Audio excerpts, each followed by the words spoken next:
के बाद का समय 2000 से लेकर 2010 का समय ऐसा था जब पूरे हमारे बाजार में एफआईज का बड़ा दबदबा था। मैं सोचता था कहीं ऐसा ना हो कि एक बार फिर से ये एफआईज के नाम पर इंडिया में अंग्रेजों की बैकडोर एंट्री हो जाए।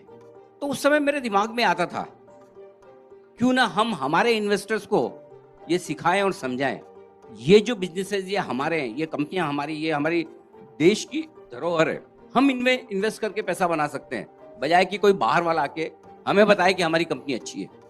और यहाँ से मेरी एक थॉट प्रोसेस शुरू हुई। मीडिया का बैकग्राउंड नहीं होते हुए भी कई बार होता नहीं कि you are at the right place at the right time in the right profession. मौका मिला तो हमने सोचा कि इंडिया की इकोनॉमी की स्ट्रेंथ को, इंडिया के ब्राइट फ्यूचर को हम देश में जितने ज़्यादा लोगों तक पहुंचा सकें उतना बढ़िया है।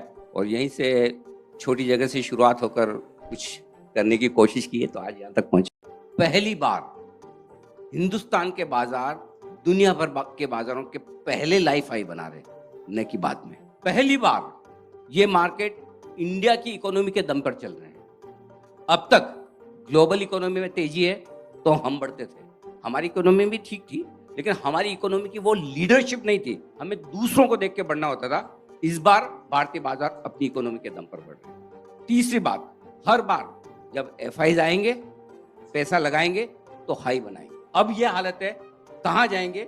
यहीं आएंगे। अब हिंदुस्तान में ही पैसा लगाना है।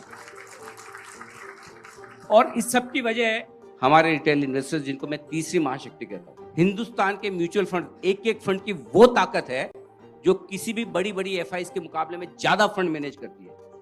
ये हमारी इंस्टीट्यूशनल ताकत पहली बार बनी। पहली बार हिंदुस्तान की कंपनियां डीलेवरेज्ड है। पहली बार हिंदुस्तान की कंपनियां अपने पैसे से एक्सपेंशन कर रही है। पहली बार हिंदुस्तान की कंपनियां किसी तरह के गवर्नेंस से हटकर काम नहीं करना चाहती। आज मार्केट के फंडामेंटल और आपका पैसा बाजार को चला रहा है, और ये भी हिंदुस्तान में पहली बार।